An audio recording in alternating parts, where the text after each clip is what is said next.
मु स्वर्ग को जीवाकू चेष्टा करुछि। मु शुणिछि जे मु भल करू नाही, मु सबुठारु निम्न स्तर रे अछि, किंतु जदि मु एही काम करि परिबि तेबे हुए तो एहा ही कारण हेबो जे मु मध्य स्वर्ग को जीवार पथ पाइबि।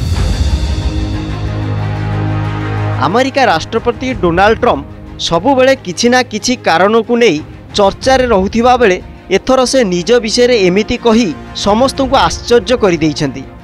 एक अमेरिकीय टीवी चैनल सहित कथा होई ट्रम्प एमिति कथा कहिछन्ति। तेबे एही प्रसंग रे ट्रम्प कहिछन्ति जे जदि से रूस एवं यूक्रेन मध्य रे शांति चुक्ति करिबारे सफल होंती तेबे हुए तो तांकर स्वर्ग जीवार संभावना बढ़ी जाता। ट्रम्प पूर्वरु कहिथिले जे से रूस यूक्रेन युद्ध शेष करने को चाहूँगी आउ एथिपाई तांकु नोबेल शांति पुरस्कार मिलिबा उचित। तांको कहिबा कथा शांति चुक्तिनामा भली पदक्षेप केवल विश्व पाई गुरुत्वपूर्ण हेबो नहीं बरं तांको राजनैतिक एवं व्यक्तिगत जीवन रे मध्य एक ऐतिहासिक पदक्षेप हेबो बोली प्रमाणित हेबो।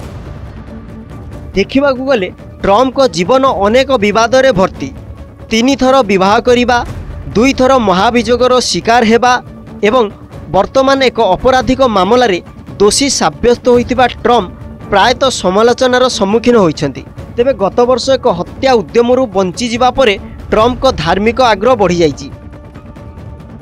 एपरिकी से तांको धार्मिक भावना को बढ़ाइबा पई आध्यात्मिक परामर्शदाता पाउला व्हाइट को नियुक्ति करिछन्ति। जानुआरी रे से जेतेबेले शपथ नैथिले से कहिथिले भगवान मोते रक्षा करिछन्ति जेउथिपाई मु अमेरिका को आउ थरे महान करि परिबी। वर्तमानर परिस्थिति को अनुध्यान कले देखा जाए जे अमेरिकार धार्मिक संप्रदाय विशेषकर ख्रीस्टियान दक्षिणपंथी गोष्ठी ट्रम्प को सहित दृढ़ भाव में ठिया होइछन्ति।